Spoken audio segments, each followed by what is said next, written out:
प्राधिकरण नैनीताल के सौजन्य से आज मैं यहाँ पर द नैनीताल एडवेंचर कैंप नकुची ताल में रिजॉर्ट में यहाँ पर आया हूँ। तो इसमें आप लोगों को विधिक सहायता के अंतर्गत बताना चाहता हूँ। तो जिला विधिक सेवा प्राधिकरण, राज्य विधिक सेवा प्राधिकरण, जिसको माननीय हाई कोर्ट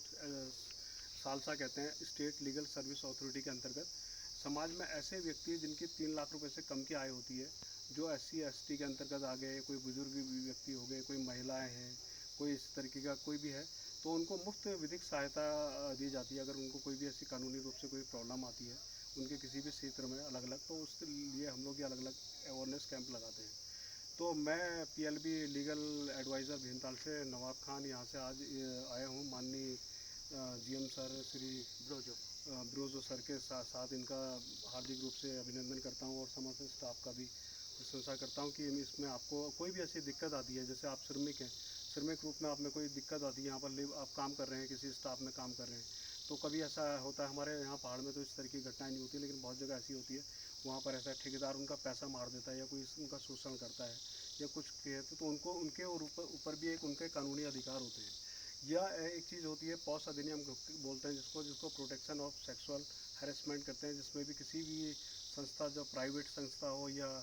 कोई सरकारी संस्था हो, उसमें अगर 10 से ज़्यादा व्यक्ति काम करते हैं तो उनको पॉस अधिनियम लेना ज़रूरी होता है, चाहे वो रिजॉर्ट लाइन हो या किसी भी क्षेत्र भी हो।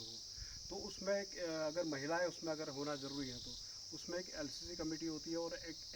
जो होती है ICC कमेटी, 2 होती है। तो और इसका जो ऑडिट है हर साल माननीय जिलाधिकारी महोदय के द्वारा भी होता है। तो कभी कैसी कोई प्रॉब्लम हो गई है, उनका कोई पारिश्रमिक रूप में कोई उनका शोषण हो गया, कोई और प्रॉब्लम होगी, तो वो उनका भी ये कर सकते हैं। इस तरीके का ये इसको कहते हैं पॉस अधिनियम, शॉर्ट में आपको बताना चाहता हूँ। इसी तरह से एक चेक बाउंस का मामला होता है, जिसको NI एक्ट के तहत कहते हैं, NI एक्ट 138 के अंतर्गत इसमें चेक बाउंस का होता है। जैसे मैंने किसी को भैया को चेक दे दिया, वो फर्जी चेक निकला, तो वो उसके ऊपर वो मुकदमा दायर कर सकते हैं, तो उनका पूरी तरीके से कंपनसेशन होता है। इसी तरह से माननीय जिला विधिक सेवा प्राधिकरण, राज्य विधिक सेवा प्राधिकरण समय समय पर अवेयरनेस कैंप लगा के आप लोगों को पूरी तरीके से अवगत करता है। जैसे आपने ओ माई गॉड फिल्म देखी होगी अक्षय कुमार की, मैं आपको बताता हूँ, सीधी सी बात है, तो वो भगवान के ऊपर केस कर देता है। तो भगवान के ऊपर केस कर देता है, वो भी एक, इसको कहते हैं हम परमानेंट लोक अदालत और स्थायी लोक अदालत। इसमें ऐसा होता है कि कोई भी व्यक्ति अगर जब उसको पूरे संविधान के हिसाब से अगर कोई उसको वकील नहीं मिल रहा है, तो वो अपना केस खुद दायर कर सकता है, जिसको परमानेंट लोक अदालत के लिए कहते हैं। जैसे अपना आपका कोई इंश्योरेंस का पैसा है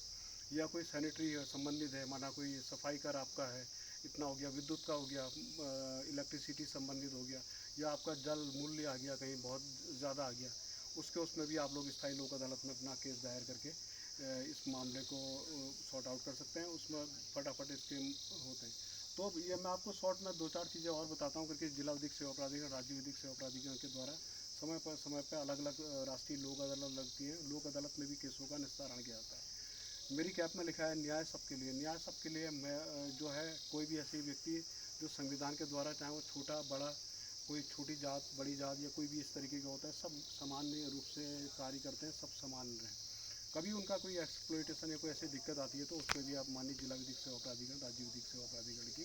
मदद ले सकते हैं। आज जो है आदिवासी व्यक्तियों के अधिकार का जो हमारा संरक्षण अधिनियम 2015 के अंतर्गत है, उसमें ऐसा होता है कि कोई भी व्यक्ति ऐसे होते हैं जो आदिवासी होते हैं, जो अलग ट्राइबल कैटेगरी के आते हैं, जिनको कोई ऐसी प्रॉब्लम आती है,